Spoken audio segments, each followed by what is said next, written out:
ரசிகர்களுக்கு வந்தனங்கள். திசை மாறிய பறவை, இசை பாடும் துன்பக் காவியம், வசை பாடும் சமூகத்திற்கு வழிகாட்டும் ஓவியம். திசை மாறிய பறவை, தயக்கத்தில் இருந்த ஒரு தந்தையின் கதை, மயக்கத்தில் இருந்த ஒரு மங்கையின் கதை இயக்கத்தில் அரங்கேறுகிறது. தென்கிழக்கு பல்கலைக்கழகத்தில் பண்பாட்டு விழாவில் அரங்கேறிய திசை மாறிய பறவை வெற்றிகரமாக 2 தினங்கள் அரங்கேறியதால் அதிகமான பார்வையாளர்களை கவர்ந்திருந்தது. அவர்களின் வேண்டுகோளுக்கு இணங்க குறுந்திரைப்படமாய் உங்களுக்கு வழங்குவதில் மகிழ்ச்சி அடைகின்றோம்.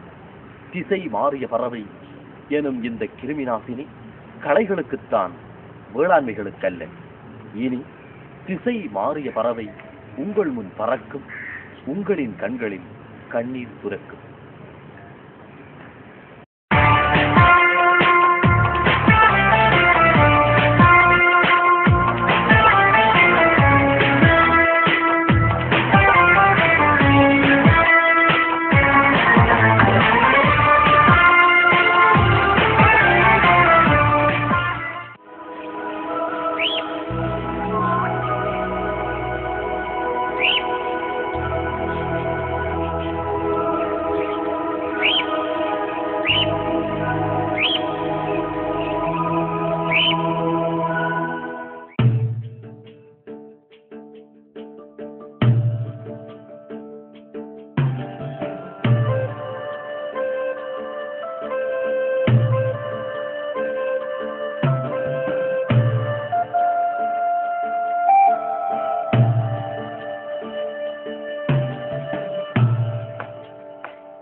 அழகிய காலை பொழுது கடற்கரை உரத்திலே மீன் பிடிப்பதற்காக ஆதம் வலையெடுத்துக் கொண்டிருக்கின்றான். மீன்களை பிடிப்பதற்காக மட்டுமல்ல, கனவுகளை கடப்பதற்காகவும் ஆதம் தன் வியர்வை துளிகளை கடற்கரை மணற்பரப்பிலே காணிக்கையாக சிந்திக் கொண்டிருக்கின்றான். கடலில் எழும்புற அலைகளை கேளடி ஓமானே, மீனவர் படுகின்ற அவதிகள் கூறிடும் ஓமானே. கடல் தண்ணி கரிக்குது, காரணம் இருக்குது ஓமானே. உடல் விட்ட வேர்வைகள் கடல் வந்து கலக்குது ஓமானே. தையா தையா தையா தையா தையா தையா தையா தையா தையா தையா.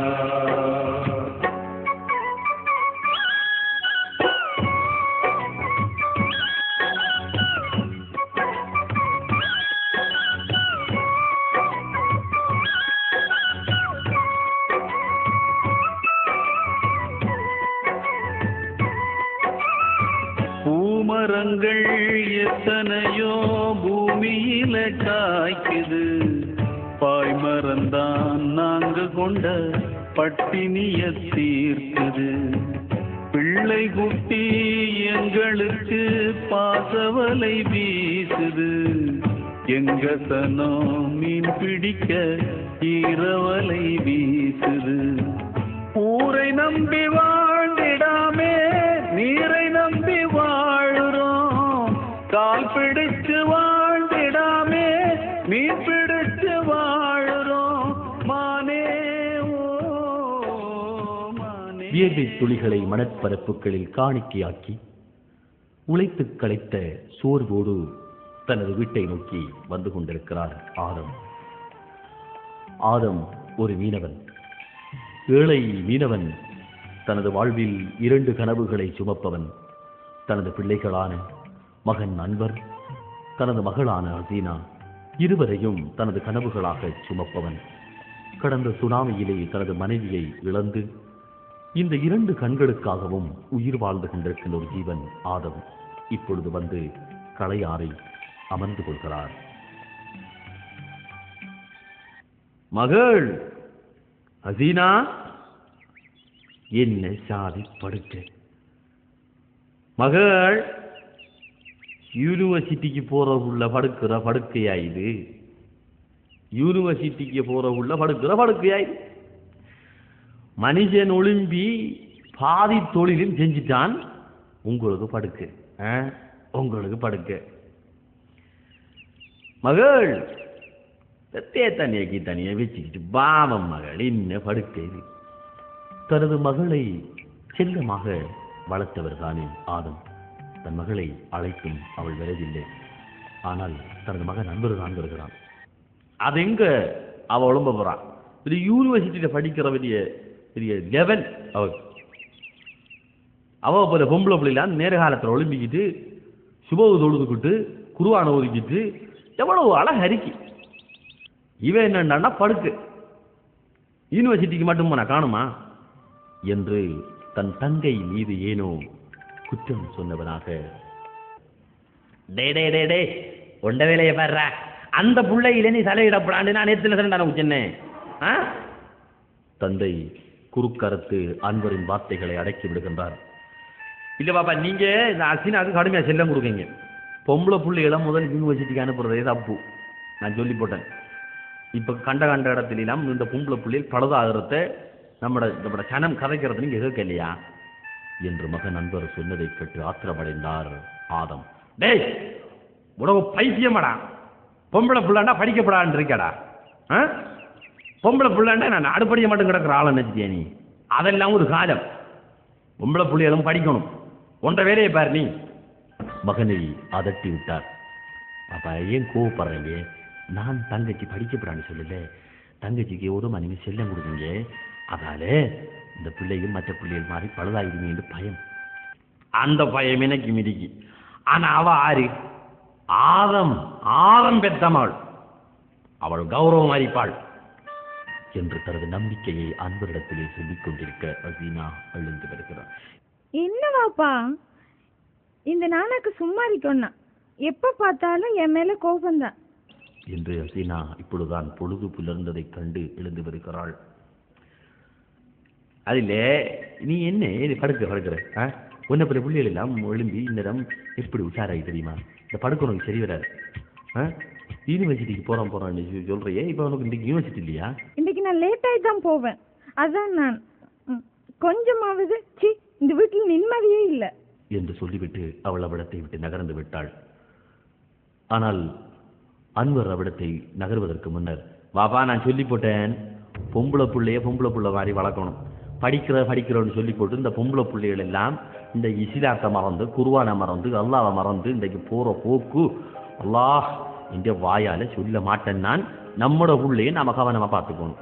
படிக்க போகத்தாமனும் போற மாதிரி போய் படிக்கிறாப்பல படிச்சு வந்தாப்பல வந்தா எந்த பிரச்சனையும் இல்லை என்று ஏதோ ஒரு ஆலோசனையை ஆதத்துக்கு அன்பர் சொல்லிக் கொண்டிருக்க, போடா எல்லாம் சரியா வரும் என்று துணிந்தவனாக சொல்லிவிட்டு அந்த சாய்மனையில் சாய்ந்து கொள்கிறார் அசீனா பல்கலைக்கழகத்துக்கு போவதற்கு தயாராக வந்து கொண்டிருக்கிறார். வாப்பா, நான் யூனிவர்சிட்டி போகிறேன். நான் ஒன்று கேட்பேன், நீங்கள் கோவப்படப்படா. அல்லாஹூ, என்ன கேட்க போறையோ? கேளு கேளு. என் சக்திக்குட்பட்டது என்னென்றாரு உனக்கு நான் தாரத்தானே இருக்கேன் என்று பெருமூச்சு விட்டவராக ஆதம் சொல்லு.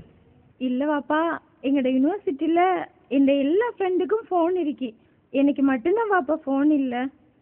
ஏன் வாப்பா, நான் ஃபோன் பாவிக்கப்படாதா?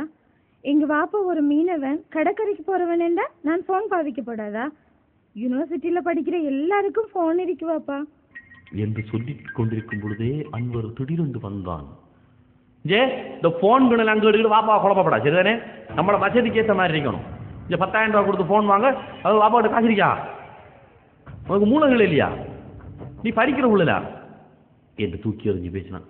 இங்க பாருங்க வாப்பா, நானும் பேசுவேன்னு சொல்லுங்க, நான் அவர்த்தையா கேட்டேன் என்று குறுக்க இருக்க. பாரு, உனக்கு ஃபோன் வேணாம்.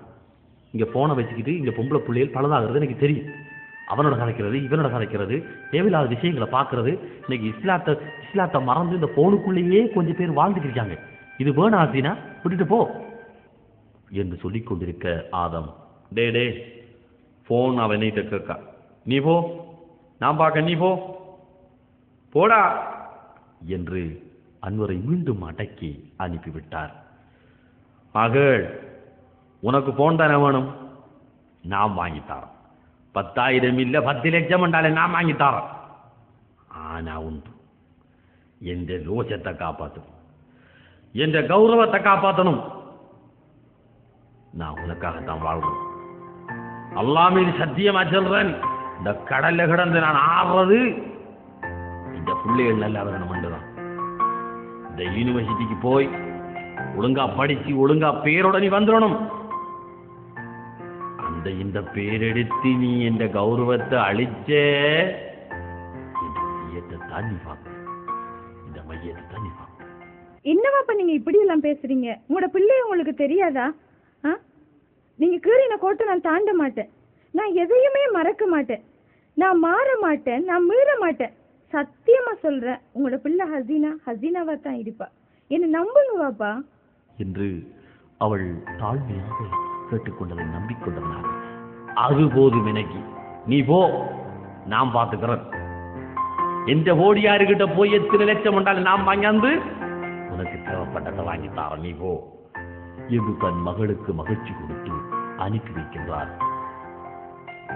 அனுப்பி வைத்தாலும் இந்த 10,000 எப்படி திரட்டுவது?